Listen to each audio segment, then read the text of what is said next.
Hello everyone, welcome to Aligre Study Point. Aligre Study পয়েন্টের সকলকে welcome, শুভেচ্ছা।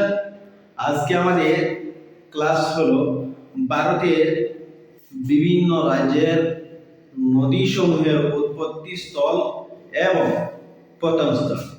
ভারতের কোন রাজ্যের মধ্যে কোন নদী উৎপত্তি হয়েছে আর কোন রাজ্যের মধ্যে দিয়ে প্রবাহিত হয়ে গিয়ে কোন জায়গায় পতিত হয়েছে, এগুলোর ক্লাস আজকে আলোচনা করব। দেখা যাক, আমরা আলোচনা করে নেই ভারতের বিভিন্ন নদীর উৎস ও পতনস্থল, অর্থাৎ ভারতের বিভিন্ন রাজ্য থেকে নদী উৎপত্তি হয়েছে বিভিন্ন নামে।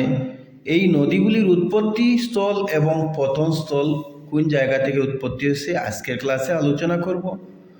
এখানে নদীর নাম দেওয়া আছে, এখানে উৎসস্থল অর্থাৎ কোন জায়গা থেকে তার উৎপত্তি, পতনস্থল কোন জায়গায় গিয়ে তার সমাপ্তি। নদীর নাম গঙ্গা নদী, যেটি উৎপত্তিস্থল হলো গঙ্গোত্রী হিমবাহ, গঙ্গোত্রী গ্লেসিয়ার থেকে। তার পতনস্থল হলো বে অফ বেঙ্গল, বঙ্গোপসাগর। নেক্সট হলো গোদাবরী। এই গোদাবরী যে নদী, এই নদীর উৎসস্থল হলো ত্রিম্বক পর্বত থেকে মহারাষ্ট্রের। এটার পতনস্থল হলো বঙ্গোপসাগর। নেক্সট হলো কাবেরী নদী। এই কাবেরী নদী যেটির উৎসস্থল হলো ব্রহ্মগিরি শৃঙ্গ, যার পতনস্থল হলো বঙ্গোপসাগর অর্থাৎ বে অফ বেঙ্গল, ভারতের পূর্ব দিকে। মহানদী যেটি উড়িষ্যা ছত্তিশগড় রাজ্য থেকে উৎপত্তি হয়েছে। এই শিওয়ারা উচ্চভূমি থেকে উৎপত্তি হয়েছে, তার পতনস্থল হলো বঙ্গোপসাগর। নেক্সট যেটি হলো কৃষ্ণা নদী। এই কৃষ্ণা নদীর উৎপত্তিস্থল হলো মহাবালেশ্বর শৃঙ্গ, তার পতনস্থল হলো বঙ্গোপসাগর। নেক্সট ব্রহ্মপুত্র নদী, যেটি সেমাইউন্ডুং হিমবাহ থেকে তাহার উৎপত্তি এবং পতনস্থল হলো বঙ্গোপসাগর, বে অফ বেঙ্গল। সুবর্ণরেখা নদী, যেটি ছোটনাগপুর মালভূমি থেকে উৎপত্তি হয়েছে, তার পতনস্থল হলো বঙ্গোপসাগর। কর্ণফুলী নদী, যেটি মিজোরাম রাজ্য থেকে তার উৎসস্থল এবং পতিত হয়েছে বঙ্গোপসাগরে। বৈতরণী নদী, যেটি ছোট নাগপুর মালভূমি থেকে উৎপত্তি হয়েছে এবং পতনস্থল হলো বঙ্গোপসাগর। তাপ্তি নদী। এই তাপ্তি নদী, যেটি মহাদেব পর্বত থেকে উৎপত্তি হয়েছে, তার পতনস্থল হলো খাম্বাত উপসাগর।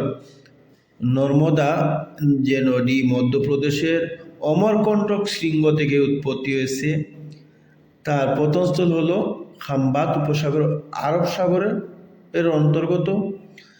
সবরমতী যে নদী, এই নদীটি আরাভাল্লি, রাজস্থানের আরাভাল্লি পর্বত থেকে তাহার উৎপত্তি হয়েছে। খাম্বাত উপসাগর পশ্চিম দিকে, ভারতের পশ্চিম দিকে পতিত হয়েছে।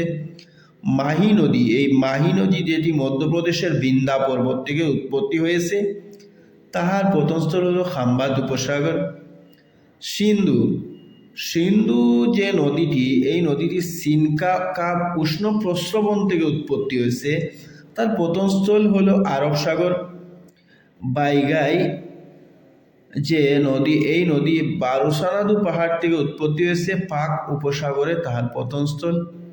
লুনি নদী। এই লুনি নদী এটি পুষ্কর ভ্যালি থেকে উৎপত্তি হয়েছে এবং কচ্ছের রান, রাজস্থানের এই কচ্ছের রানের মধ্যে একটি হ্রদের মধ্যে গিয়ে পতিত হয়েছে।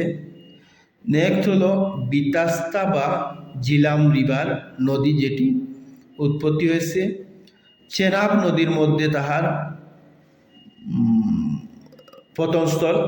নেক্সট হলো বিপাশা নদী, যেটি রোটাং গিরিপথ থেকে উৎপত্তি হয়েছে এবং শতদ্রু নদীর মধ্যে তাহার পতনস্থল। হলো দামোদর নদী।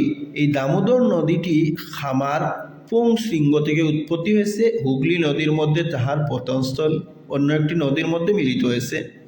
ময়ূরাক্ষী নদী, যেটি সাঁওতাল পরগনা মালভূমি থেকে উৎপত্তি হয়েছে, পতনস্থল হলো ভাগীরথী নদী।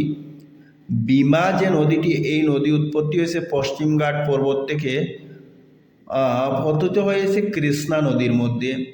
তুঙ্গভদ্রা নদী যেটি পশ্চিমঘাট পর্বত থেকে উৎপত্তি হয়েছে এবং কৃষ্ণা নদীর মধ্যে গিয়ে মিলিত হয়েছে। মুসি নদী যেটি, এই মুসি নদীর কি মেডাক জেলা থেকে উৎপত্তি হয়েছে, কৃষ্ণা নদীর মধ্যে গিয়ে পতিত হয়েছে, অর্থাৎ কৃষ্ণা নদীর উপনদী।